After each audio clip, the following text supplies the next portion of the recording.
Welcome to the last seminar workshop of today's dance fair.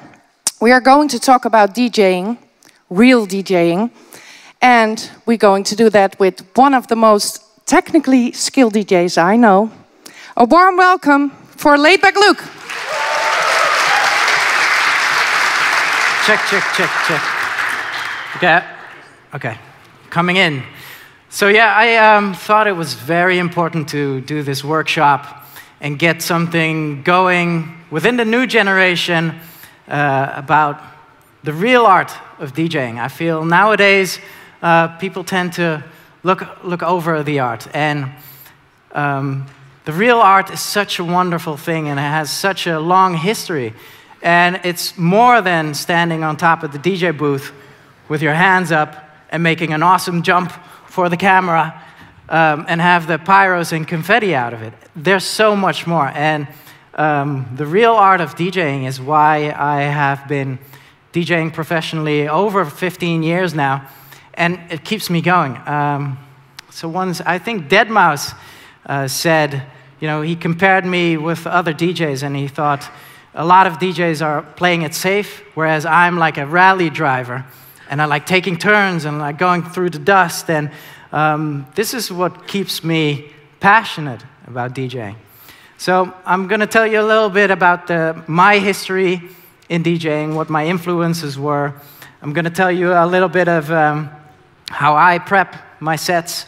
I'm going to tell you about the way I mix and select my tracks. I think is a very important thing. And well, so last but not least, I'm going to tell you a little bit about DJ technique. So don't get me wrong, this seminar is not about like scratching or like being an amazing turntablist. Real DJing is not about that, and it didn't start like that. So actually, we used to have a lot of DJs that you know, were just able to beat match with the vinyl decks. And they were legendary names, but sometimes you could even hear them making mistakes. And it was amazing because you would listen back to their sets and you would think, oh, is he going to correct it? Is he not going to correct it? Oh, he's getting it. Oh, no, he lost it. And this was such a special vibe. So a few of my influences, some Dutch names, which I want to throw up here because we're in the Netherlands and they've influenced me a lot. So for instance, DJ Remy used to, who knows DJ Remy around here? Does anyone know DJ Remy? Okay, so he's a legend. He's the guy that actually signed me to my first agency in the Netherlands, and he used to be known as the tightest DJ around. So that doesn't mean he was tied up in his ass. It means he was tight on the decks. And he could seamlessly mix tracks. Like so, a set would sound like one track of 2 hours long. So that influenced me at first. So whenever I started DJing, I would listen to his sets.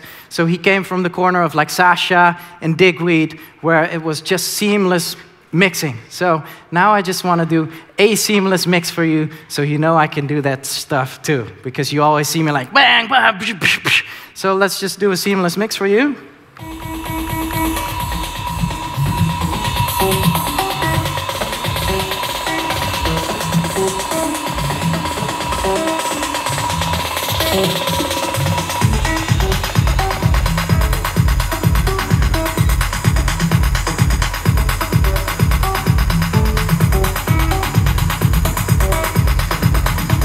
So this is actually very boring to me, do a seamless mix, but I'm just going to show you.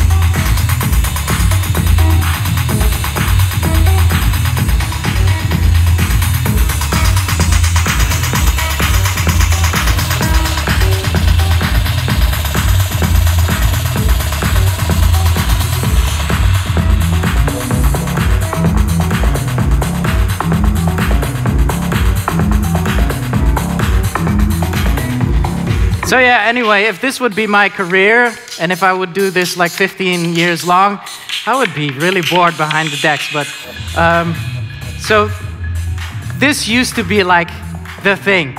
And I guess in deep house and in techno, this still is the thing. But to be very honest, I can like live and breathe with beat matching. So you saw me beat matching actually with my hand on the pitch. So I don't look at the BPM markers, because somehow, magically, within all these years of practice, my hand just, whenever I hear like a mistake, my hand actually corrects it. I don't need to think about that. So that was one of my first actual developments as a DJ, to mix seamlessly. Now, there's another Dutch DJ that influenced me. His name is DJ Per from The Hague. And he introduced me to what I call power mixing. So he was mixing, he was doing this seamless mix, and all of a sudden, you know, he would mix, and this would go on for like 1.5 minutes, and you would be like, oh yeah, and all of a sudden he turned the bass on, and I was like, whoa, this is like a whole new level of energy he's bringing here. So wait, so this is like a power mix. So he's mixing, and then instead of like seamlessly flipping the bass, he like chucked the other bass in, and this was a revelation to me. Being on the dance floor, I wanted to dance so much harder to that. Then came Miss Monica, who's from Rotterdam. Who knows Miss Monica around here? Come on, Rotterdam, where you at? So Miss Monica combined the power mixing with a bit of scratching. Like all of a sudden I heard like, wait, what am I hearing now? Like she's grabbing the record and she's pulling it back, and like she was doing more tricks. What I heard in Miss Monica's set was she had a string session at a certain point. So she was mixing vinyl, she had a string session. Usually when you correct a string session, I don't know if I have like a string here, this is a tricky thing. Sometimes DJs go on after me, and they forget I don't play with the master tempo on, So they'll start correcting the track they're about to mix, and you'll be hearing this.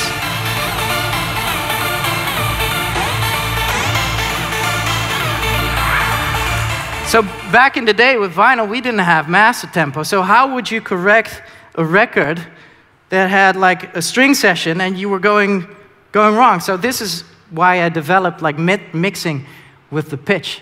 So you can actually like correct without having like the mistakes in there. Miss Monica taught me that. Other artists, oh, Frankie Bones, man, Frankie Bones was something else. So a lot of times people think my roots are in hip hop, which is not. My roots are actually in like house music and techno music. Frankie Bones was a crazy techno guy. Let me look up. I'm going to show you a couple of tricks that Frankie Bones did. Let me see.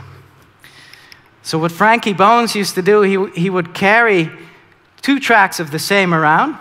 This is on vinyl. So he would play a track, and then he would have another copy of that track. And because the mixers were like big, like chunky, long faded, useless pieces of he would do the effects as we know right now on the mixer. So I'm just gonna pull this one up for you.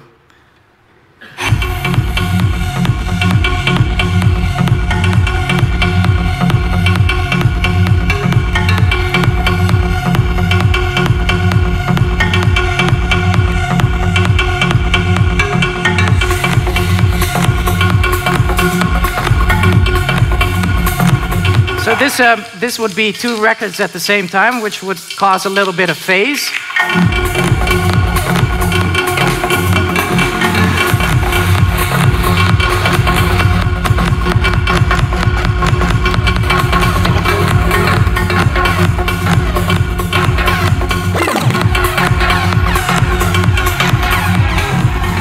So that's some live pioneer effectsing that we used to do like at the end of the 90s. And this is where I think Pioneer developed their delays and stuff on. So we used to do that with vinyl, and it was such a revelation. So more techno names for me. Dave Clark, same story. Oh, man. So Dave Clark, you guys know Dave Clark, right? No? Yes? Yes, no. No techno people here, a few. So yeah, Dave Clark is one of my main inspirations, and he gets like DMC crazy on the faders. So what his trick was, and what I stole from him,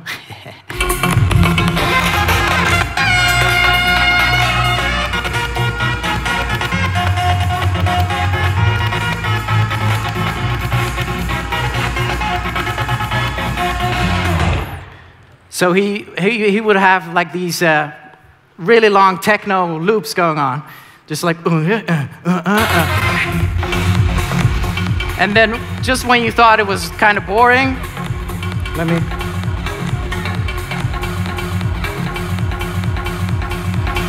he would just start cutting it up.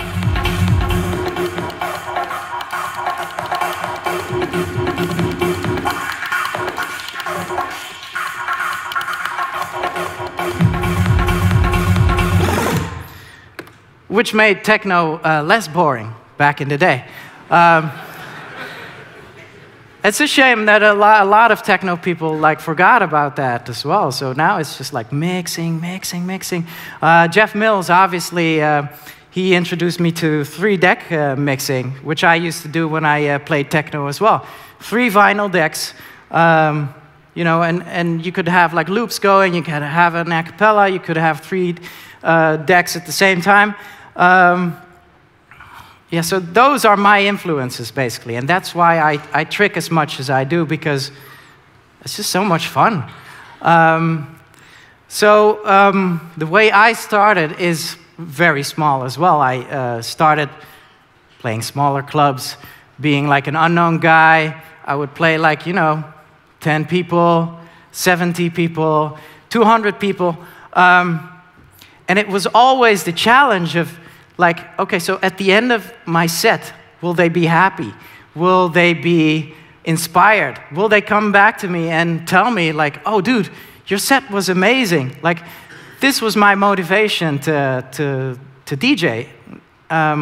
So this is kind of a mindset you need to keep in mind. So when you see all the festivals and the confetti and the fireworks, actually, we are still doing the same thing. So we want to convince the crowd that, you know, we can really play awesome music.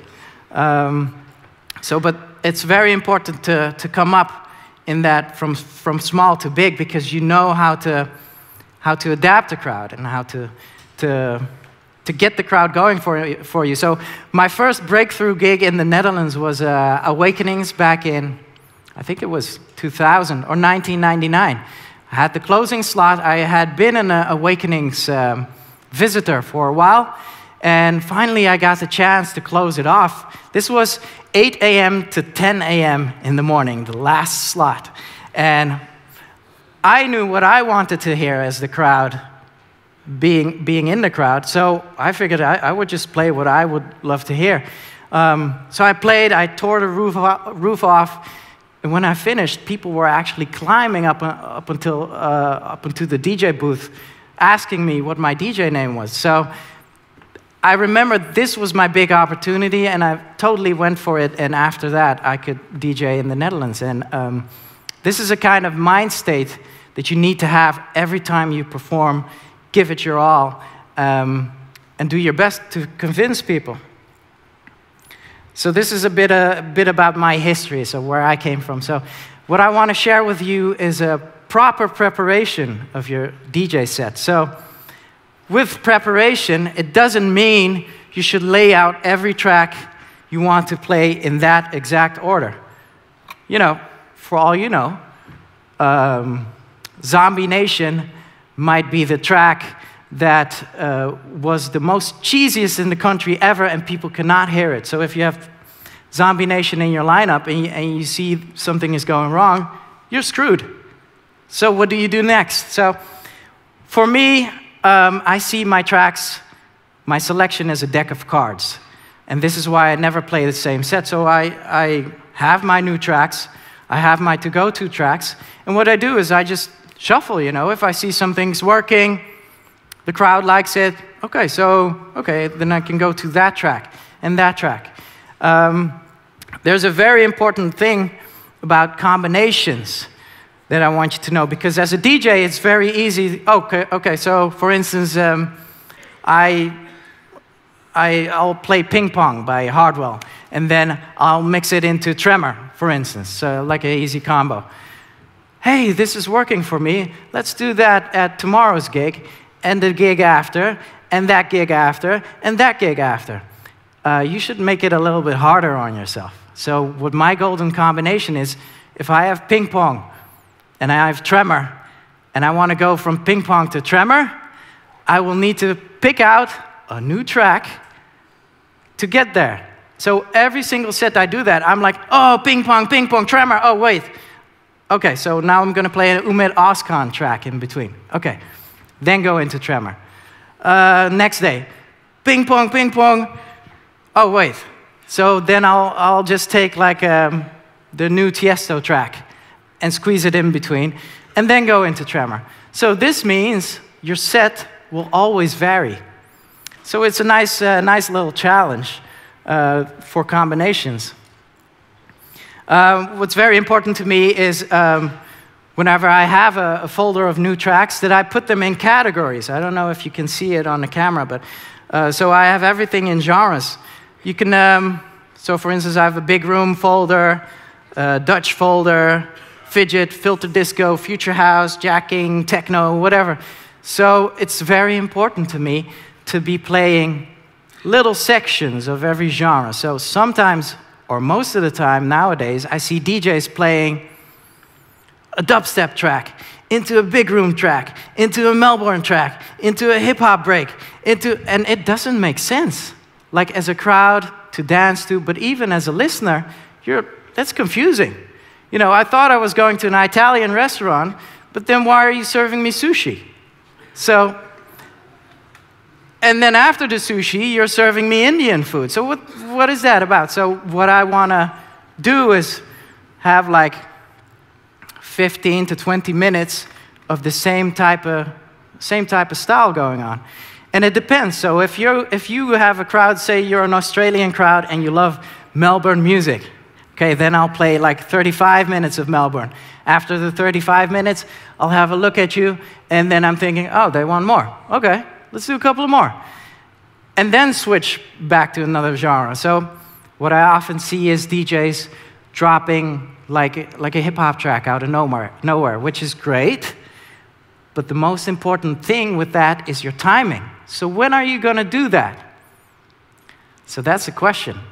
You cannot do that out of the blue. So whenever I hear DJs doing that out of the blue, I'm thinking, no, you don't know what you're doing. You're just doing that because you think that's a big old school hit, and you think that will work. You should do it when everyone's fed up of you playing EDM, Melbourne, whatever. So after a Melbourne section of 35 minutes, squeeze one more in, crowd is really bored, oh, everyone's kind of like wanting a drink now or going to the bar, then drop the hip-hop track. And don't drop one hip-hop track, drop three, you know, because we're doing it in sections. So this really works, I can tell you from experience, and this will really get the crowd going. So it's a kind of a human psychology as well. Again, I remember speaking to Deadmau5 about this, about the magic of DJing. And he's basically, you're just a button pusher. But pushing a button is the same as saying sex, sorry for the kids in here, sex is only an up and down motion. There's a lot of things involved there. There's magic in sex. There's magic in DJing as well. And all these little things I'm telling you will help you create like a magical set and a magical experience. So another important thing about prepping is knowing your equipment. I've seen and experienced a lot of professional DJs who make a lot of crazy money come up to me after my set and say like, dude, my auto cue is off. Can you put it on? And I'm here on the floor thinking, shouldn't you know how these things work? So it's super, super important just for you to not be nervous on stage, that you know your equipment through and through. Just know everything about it. And, you know, there's about, I don't know, 20 features, 15 features on a CDJ. Just take one afternoon, maybe 4 hours, and, oh, what's this button for? What's this option? And then you're safe. You don't want to be on like an ultra main stage and thinking, oh my God, what's happening? I don't know what this button is for, and oh, there's a crowd, and I need to go on. No, you don't want that. Be prepared. Know your equipment. Another thing is usually the monitoring on stage or in a club sucks. So it's you know, the little box over here on the floor. That's where the DJ gets to listen to his set to. Most of the time they suck, and they are different from your bedroom. So when you come out of the bedroom, you practice. Oh, you're really good. Oh, that's great. I remember my first radio gig. So this is my headphone ear. So my listening ear is this one. So in my bedroom, I had my speaker over there. So I came to the radio. I was fully prepared. I had, like, you know, all the tracks set up and everything. I could scratch, whatever. And then the speaker was over there. And I started mixing, and I couldn't mix because the sound was like, oh, whoa, wait, what? Oh, and that was a really bad experience. So what I started to do after that was just swapping my monitor speaker in my studio or in my bedroom to here. And then the other day over here. And then, you know, over there in that corner. I would put my decks here and my mixer here. So you can be prepared for any type of situation when you come to the club and not be like too surprised by how things go.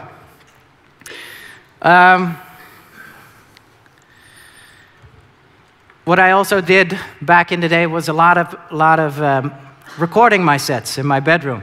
So every night I would record an hour of me mixing. And then in the morning I would listen back to it critically. Just like listening where I could improve. I remember my first mixtapes, and I would put them on in the morning, and my girlfriend would say, oh, you mixed this, right? Because she heard so many mistakes, and I was like, oh, yeah, that's me. And I promised myself that I would practice that much that she wouldn't be able to recognize like DJ Remy's set and my set. And then after she would say, oh, you mixed this, right? And I was like, no, this is DJ Remy.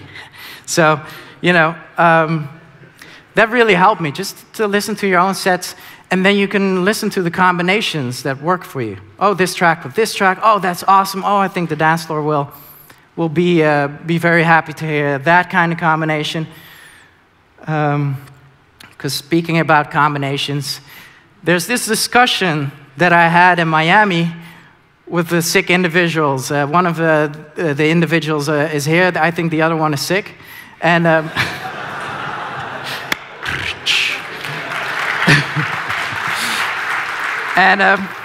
no, it's all good. It's all good. I'm always open to have like a really good discussion about DJing.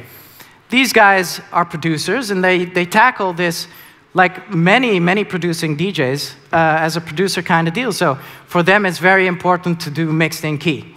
For me, it's not. So I'm like a real old school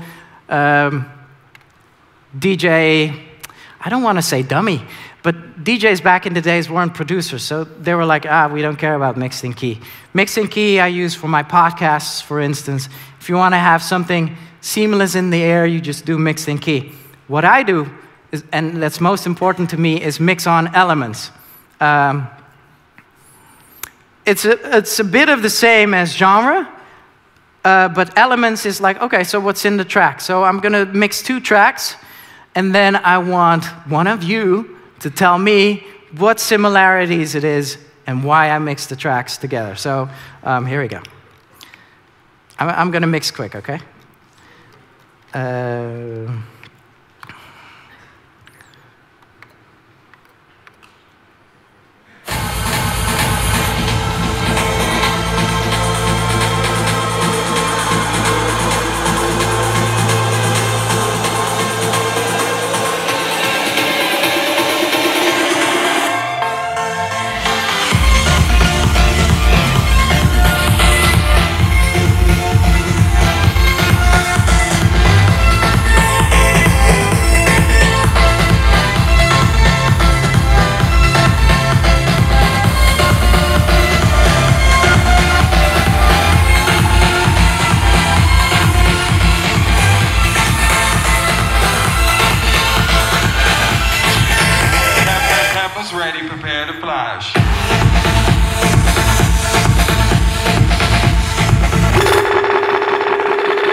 All right, so who's going to tell me? Yeah, okay, Mr. Individual, he recognizes it, so holler.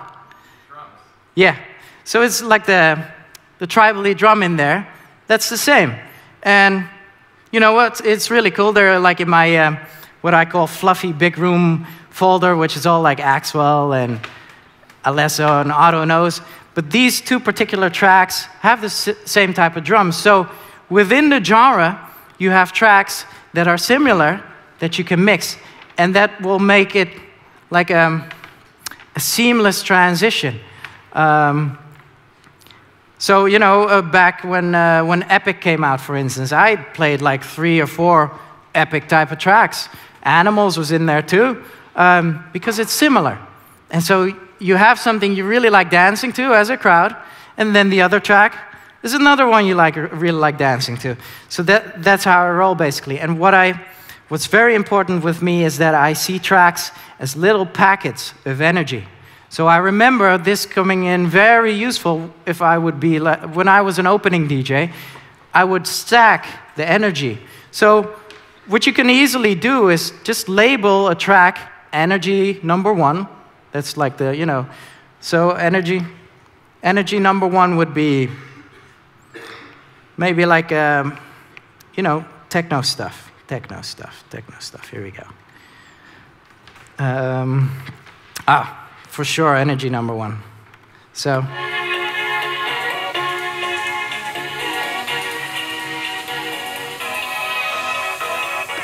that's, you know, relax. Okay, so you're just warming up. Energy number 2. Okay, let me see if I can get some out of the same folder here.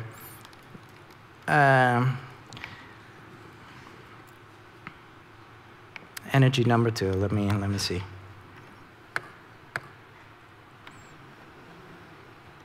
And when I come, I'll be rolling to the rhythm, there's a rhythm and the bass and the vibe to tune me. Boy, we get crazy. Give me a mic, get hyped, like lazy. So when you're creeping, it's a walk in the park to everybody in the place. We're creeping in the dark. So you can tell the energy is a little bit more intense than the other track. So from here, you could go into like any future house track, which would be energy level 3. Then more, fidget. Energy number 4. You know, you can go into, so, and then at the end you can end up like with hardstyle or before that like EDM or any tremor kind of track. But so then you can stack your set. Oh, I wanted a little bit more, a little bit more, a little bit more, a little bit more, a little bit less, a little bit less, oh, way less. And it's very important because what I think the dance floor is all about is about energy. People doing this, or people doing that, people doing this. And so if you can figure out the energy in a track, then you can like open your sets, but you can play peak time sets, but without even being like, you know, a commercial hoe about it. You can be like, I have a folder that says Rage Fest. So whenever I'm in front of a younger crowd, I'll just like open up the folder and it's like all like, 3, 2, 1, jump.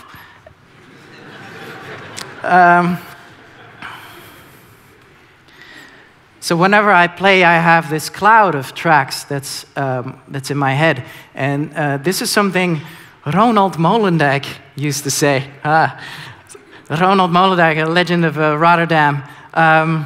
He would say, I'm always thinking about 3 or 4 tracks ahead. So me too. So how I'm able to switch that fast through tracks is because I already have a picture of where I'm going in my sets. So one of the nastier things of when I'm performing is I don't like people around me, and especially when they tap me on the shoulder while I'm playing, this little cloud is gone. I'm like, oh, I don't know what to play next. And this cloud is very important just to, okay, so I'm playing this track, but I want to go there, and I need that a cappella, and I'm going to go here, and then you can switch it up really quickly. And I think this is something I do naturally, might be my key to being able to mix that fast, is to just know where I want to go and what I want to play. So sometimes in a crowd, you get kids that, okay, so I'm playing this track. And then they want to hear a Chucky beat of the drum. And I'm like, wait a second, that's not possible. So I could never in my life drop Chucky's beat of the drum after this. So I'll need to morph in that. So how do I do that? So that's where the energy levels come in. So you take another track, and maybe a track with like a tribal-y beat, then maybe just a track with like some ravey synths, and then I go into beat of the drum, because then it's like a flow. And then people can still dance to it. So a lot of times with real DJing, it's manipulation as well.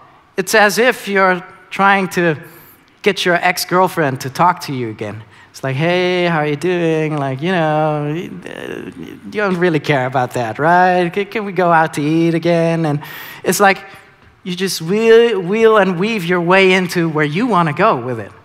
So to me, that's very important about DJing as well. So yeah, as I said, I could go on rambling about DJ technique. I will get to DJ technique soon. But a very, very, very important thing about DJing that's missed nowadays is the trend setting and the taste making. Back in the day, DJs would be these awesome guys that would have records that no one had. And they would be spinning it, and you were like, but what record is he playing? I want to have this record. And then you would look on the vinyl, and they would have it like stickered off so you couldn't see the title. It was mad frustrating. But dude, those guys had awesome tracks.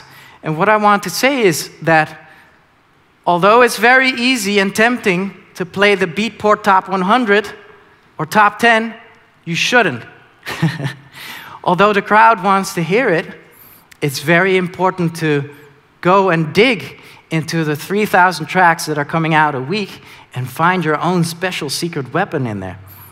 Benny Rodriguez. Who knows Benny Rodriguez? Rotterdam. Ah, more. Okay, so he worded it really good for me. He's like, it's not about the hits you play, because everyone can play the hits. It's about what you play in between the hits that will mark you as an artist and that will give you the ability to stand out. Taste making. Taste making is super important, and you are in charge of what your style wants to be. Do you want to be like a fake Hardwell, or do you want to be like a fake Dimitri and like Mike and play their set? Or do you want to be you? You want to stand out. So think about that. It's very important to develop your own taste in music. I sometimes get really hurt when I post up my top 10 on my Facebook and people say, but wait, this track is #1 on Beatport. Why isn't it in there? Because I think it sucks. So if I think it sucks, I won't play it. And that's the mentality of like an old school DJ. You should really keep that in mind. Taste making. So another super important thing is to feel out the crowd. It's a kind of like a spacey kind of term. So what is it, feeling out a crowd? How can you feel out a crowd when you're behind the decks, and how do you do that? So it's very simple. It's about monitoring the energy in a room. So, you know, when you see the crowd jump, it's usually a good sign. Or, you know, if they go and get a drink, that's usually a bad sign. And, you know, if you're playing something that you think, this will work, and no one is putting their hand up, that's a bad sign. So these are all like concrete things you can notice if your set is not working, or if it is. You know, people coming up to you like this, or this, that's usually a bad sign. And so where do you switch to? So, you know, if you, I had this once. It was a big, major screw up. I only noticed in the middle of my set, I was playing in a techno club. And this was right after I dropped my remix for Black Eyed Peas. And everyone ran away, and there were a couple of these ones in the crowd as well. And I was like, oh, man. And then I realized I needed to start playing techno. And so I did. and you know, I saved what was left of it. But if you can nail that, if you can see what the crowd wants, if you can see where the energy is going, then you can take this energy and take it to another level. And then you can make nights that are unforgettable. If you and the crowd are like a unity, if you see what's going on, then you can nail it. And this is very important when talking about prepared sets, prepared track lists. I could never do that. I did that with my live performance, where I took all my producer gear, tackled it like an artist, had a set list, and I remember dropping a new track, and I knew this wasn't going to work for this type of crowd, and I slapped myself in my face. I felt captured. I knew what track to play. I just couldn't.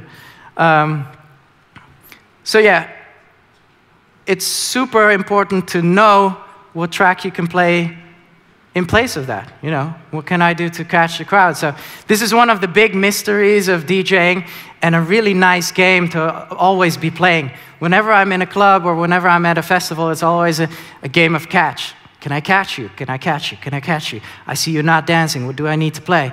I see them not dancing. Where am I? Oh, this is Brazil. They don't like Latin house here. Oh, okay. Switch back. So, and it's very exciting. If you can nail it, then it's the best feeling ever. If you can't, yeah, it sucks. So yeah, we ended up on the DJ technique. So now I can show you a little bit on how I DJ and how I do live mashups, for instance. What I prefer is to mix a cappellas live. I don't really like playing mashups of tracks with an a cappella because, okay, so I'm just gonna do this. I'm just gonna play a track. I'm gonna pretend, okay, so we're in Utrecht, and today we're in Utrecht. This is day 1, and I'm gonna play this track.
Okay.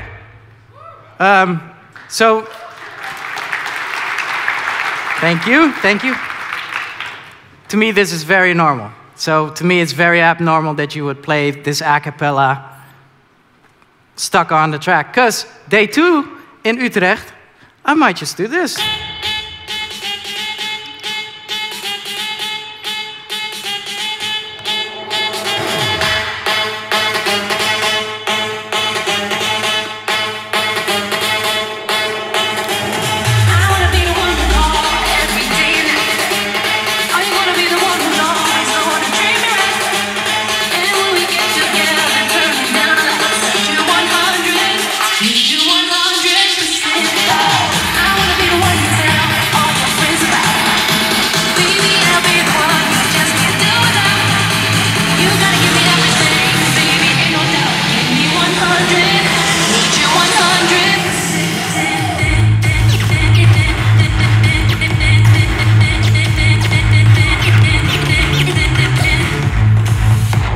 So,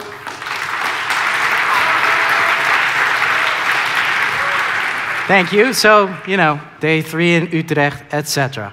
And it just leaves room for a lot of flexibility. I mean, I could like screw around and fool around with the vocal. I don't need to. I mean, I think it's fun to do so. But that for me is way more exciting than to just like play it safe and, you know, mash it up with like something that's just like if you press play. So same goes for another type of mashup, which I'm going to show you right now. Let me just like do it randomly, because sometimes people ask me, they were like, oh, this mashup you played of this and that track. And I'm like, no, that wasn't the mashup. That was just like me mixing. Let me just find a good track to mash this one up for you. Oh yeah, okay, I can do this. Okay, so again, day one in Utrecht. And I'm just gonna show you that it's super, super, super simple to not like prepare your mashups. And it's just so easy. So, okay, I'm gonna go here. So, okay, I'll show you. Listen.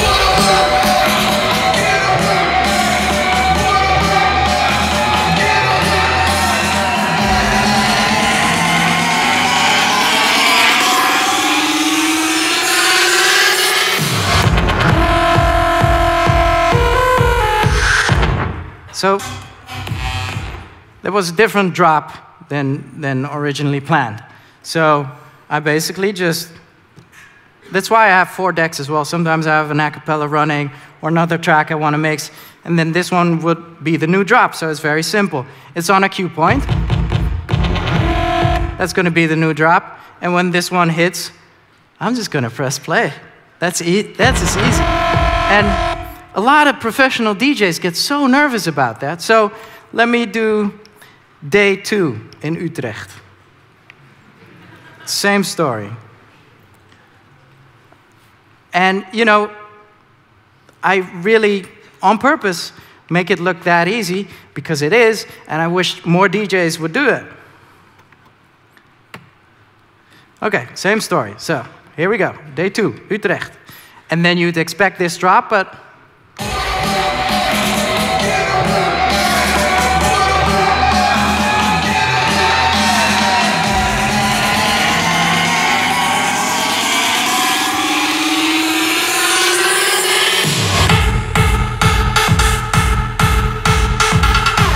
so why the hell can't you do this live? This is so easy, right? I could do day 3 in Utrecht. We have a different drop again. And you can like vary on and on. So when I say my tracks are like a deck of cards, they are. We can just shuffle. We can have fun with it. You know, don't be worried. Of course, if you will try it for the first time, you know, you'll have the climax. You'll have the climax, and coming out of it, you're like, okay, so this is ready, crowd, okay, everything good, yeah, here we go, I'm gonna press play, here we go, yeah! Oh, the fader wasn't on. So, you don't want to do that on like ultra main stage. So, it's important you practice, but it's relatively really simple. So that's just like live mashup stuff.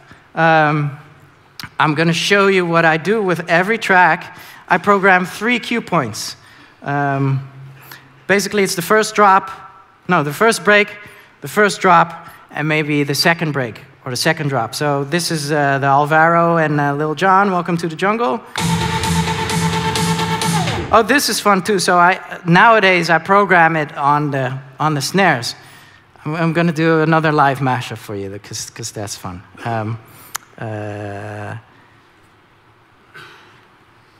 Lovers on the sun.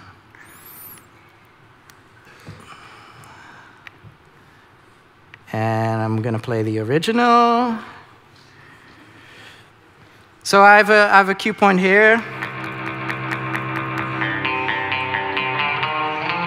So again, this mashup doesn't exist. This is just mixing. So, etc. So I have a little loopy program here that goes on the end of the vocal. And then you can go into the snare I program.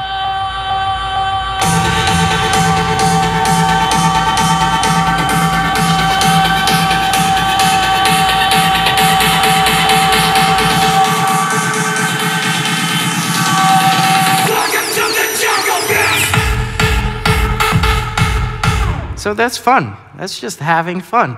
So if you program like your cue points, have a little bit of like a conceptual idea with it, you can just like play around endlessly, and it's great. Maybe that's why I'm always smiling when I'm DJing. I'm just like having fun. It's addicting. So yeah, you know, there are tons of tricks. What I sometimes, or what I used to do, is just like steal tricks from people. So, you know, if I heard someone play something new and did a new trick, I was like, whoa, I wanna just... Welcome to the jungle, bitch!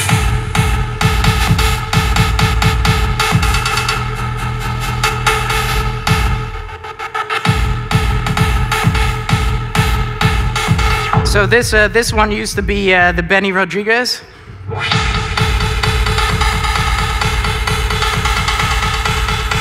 Endlessly. Like this is the Gesaffelstein. Welcome to the jungle, bitch!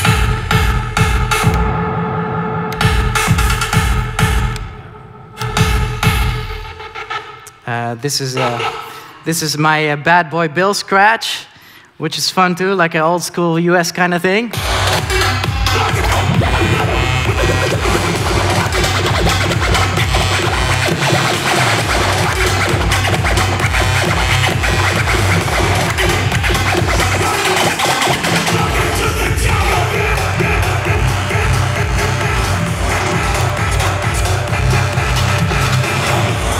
So the cool thing about scratching is, so you could hear the vocal screwing up, and then everyone on YouTube is saying, ha ha ha, fail, Laidback Luke, fail, you see? Like Laidback Luke cannot DJ, and so, but you can see, then you can save it. So.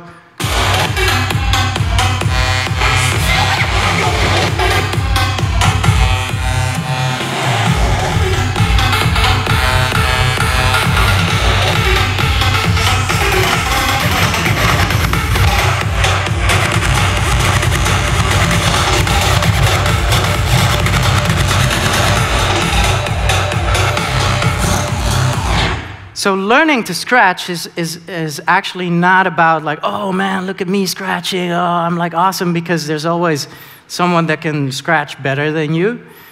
But learning to scratch will give you security for when something goes wrong. This is why you actually still need to learn to beat match, because if a track is off, you're on ultra main stage, you don't know which way to push, like, okay, so that's like a very stressful and nervous situation. You want to be strong. You want to be like, oh, I can handle that. That's easy. Oh, this goes wrong? Screw it. I'm just going to do this. And that's like a really cool feeling to have. So I can recommend everyone just to like go into like the various things you can do with tracks. So don't rely on just the mashup, playing the mashup, spraying champagne, standing on the DJ booth. But go and dive a little bit deeper. Play with acapellas, play with drops, live mashups. It's so fun. It's so much more fun than standing on the DJ booth. Are you kidding me? So yeah, that's pretty much it. What I think is very good for you to know, that when you come out of your bedroom and you're super nervous of playing in front of a crowd, and I know this feeling. The first 2 years that I started to DJ, throughout the week, I had the feeling that someone was going to kill me in the weekend.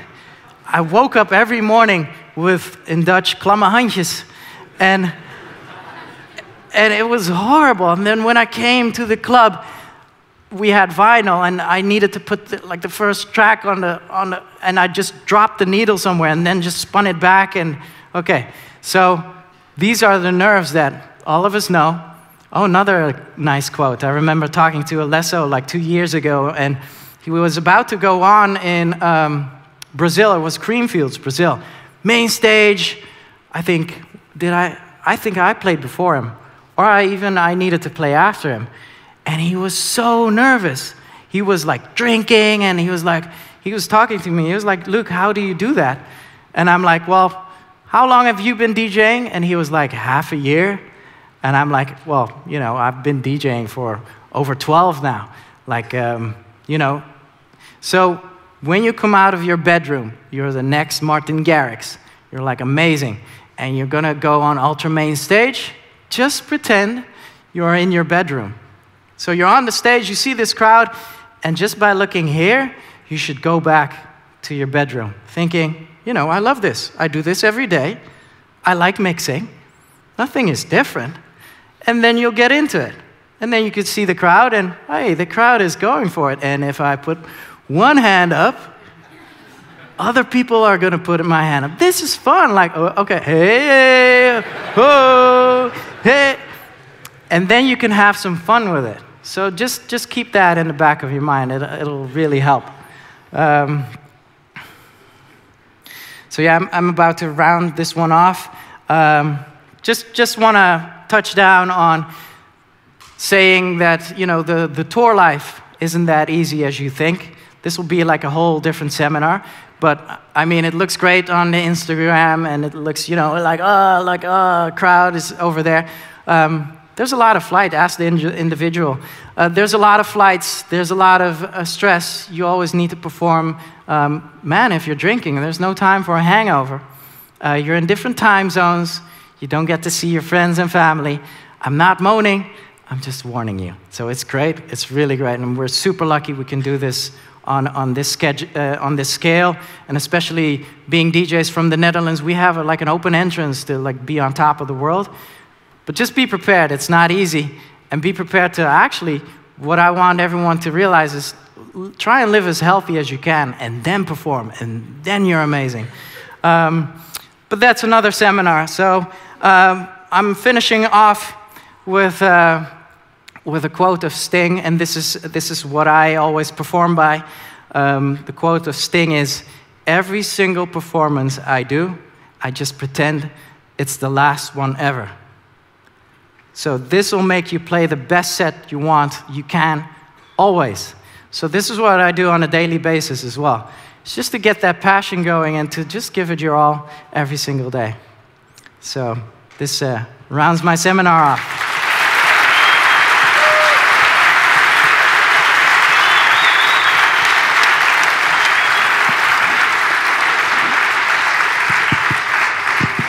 Questions? What? Yeah.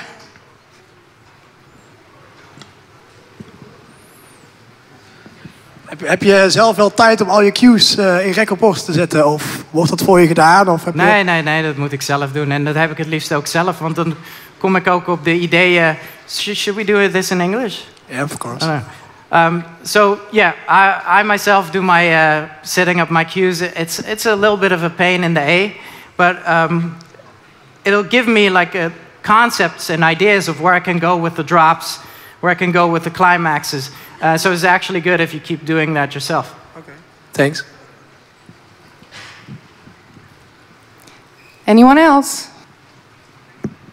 What are your views on like software DJing? Like other than like if you say you don't use sync, but you're just using it as a tool. Yeah. Do you find that fake, or what is your views on it? Oh, that's a really good question. I didn't even touch base on that. So the essence of DJing is actually, the essence of electronic music is new technology.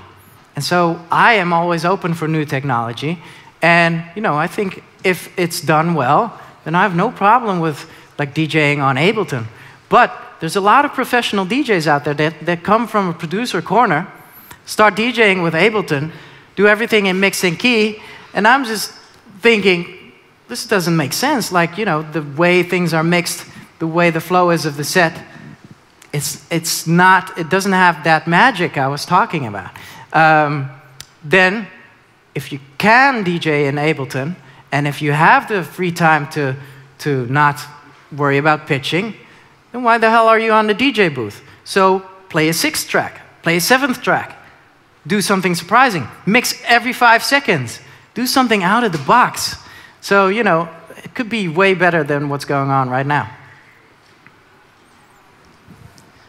How old were you when you had your first gig? Yeah, so actually I started as a producer first. So I started producing when I was 15. This was in 1992. But later on, I started getting into DJing. So I had my first show at the age of 20, I think, in 1997. So I'm a producer first. and then a DJ, actually. Here. I had a question. If you're starting off as a producer or a DJ, you mainly have a style, and maybe that's EDM, which is kind of heavy style. And at your first gigs, you always get planned at the start of the evening. How do you handle that? Because you can't profile yourself as an EDM DJ in the beginning of the evening because you can't drop that hard. God, it's so terrible there's like underage kids in there because I really want to compare DJing with sex. You guys close your ears and I'm just going to do it anyway for the adults in here. So, what do you do at the beginning of a night with your girl? Yeah, I get the point, but... You're just going to whip out like the biggest dildo you have and like, yeah, let's do this, yeah! No, you take her out. You have a nice dinner. You have a nice night. Then you cuddle a little bit, you kiss a little bit, etc. So, what a good solution is, I did my fair shares of warming up for Roger Sanchez. I did like 3 hours warm-up sets, is tease the crowd. So, you know, I would mix, build, and then I would just tease with a little bit of show me love, and gone. Build up. And so people know you can actually do this, but you are not doing it.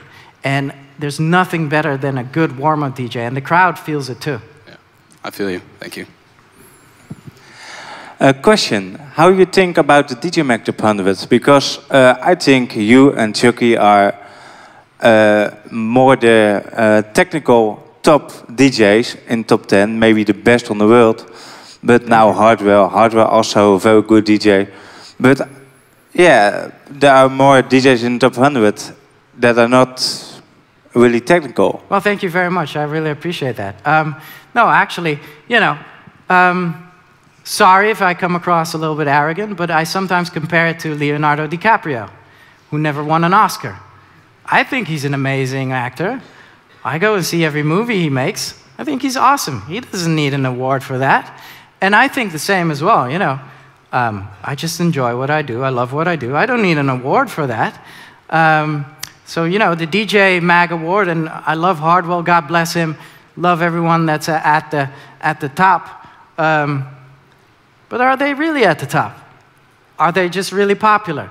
So I once said that, you know, if I would get the #1 spot, I would not agree to take it, because above me are Mixmaster Mike, DJ Qbert, A-Track, screw it, guys like TJR.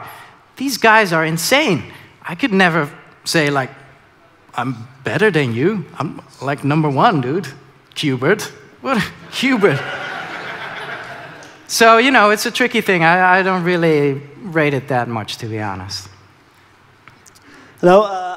A time ago, I was playing on a party, and the DJ booth was so hard, I didn't hear what I was doing. Do you ever had that problem? Oh, man, it was terrible. I remember back in the day, when I first started out DJing, there was someone of the government measuring the amount of decibels that I had coming out of my monitors. And I used to do a lot of DJs like the regular Dutch DJs do, a lot of shows, you know, 4 a night or whatever. So it was the end of the night. I was in Club More in Amsterdam, and the DJ monitor was here, and it was full on. It was, they measured, it was the pain boundary of sound I was listening to. And I was here, I was like, I can't hear it. I can't hear it. So it's terrible, actually. DJ monitors are really bad for your ears. They're not good. So this is one of the reasons I mix with in-ears. So this replaces the DJ monitor and gives me the perfect sound everywhere, always, in like big halls, big stages. I always have the same sound, and I have it turned down really nicely low, and I can hear everything perfectly. So yeah, you got to take care of your ears for sure. I just want to say that you're one of my inspirations and one of the pioneers. I still remember when the Laidback Luke forum, like the first, when you were helping people out before it was now a fad with the artists. I just want to say thank you to that. Oh, thank you. I had an off-topic question though. In regards to music distribution, I know that recently you released a track with Tujama, and you had the Beatport incident. Can you touch base with your your thoughts on that is, because I know all of us are probably wondering. Yeah, cool. Yeah, I don't mind. I mean, I have nothing to hide, so you know, basically, you see these guys doing these actions, like you know, so show me your receipt, and you can win like a helicopter ride. Show me your receipt, and you can win like headphones. And us at our record company thought we can take that next level, see how that works. So you show us your receipt, we give you your money back. And that's pretty much it. And it generated us 30 extra sales of the 1100. And they kicked us out of the Beatport top 10. So, you know, maybe we should hand out headphones next, or like horse rides or whatever. Are there any more questions? One more? Yeah, so what is actually better about these in-ears than just regular headphones? And how do you manage your the level of damage to your ears? And have you any advice to us? Okay, so there are a couple of different styles of DJ. So one of the DJs only listens to one ear and has the monitor here. So I'm one of those. Other DJs put the cue on the master and mix with two ears. If you're one of those, you shouldn't do in-ears. That's, you know, you're good. Your sound is good everywhere. You have the same sound. Doesn't matter if you're in a big hallway or not. So, but if you're one of these DJs, or these DJs, then I could recommend you to start DJing with in-ears. So basically these damp as well, or not this one, the other ones I have, minus 20 dB. So you can put the volume really low, and you can just hear all the details. And it's perfect sound everywhere. Okay, I think we should wrap it up. Or you have one last thing you need to share with us? No, I've never talked as much in my life as you tonight. did. You did well. Thank you. Give a big applause and a thank you, Laidback Luke. Woo!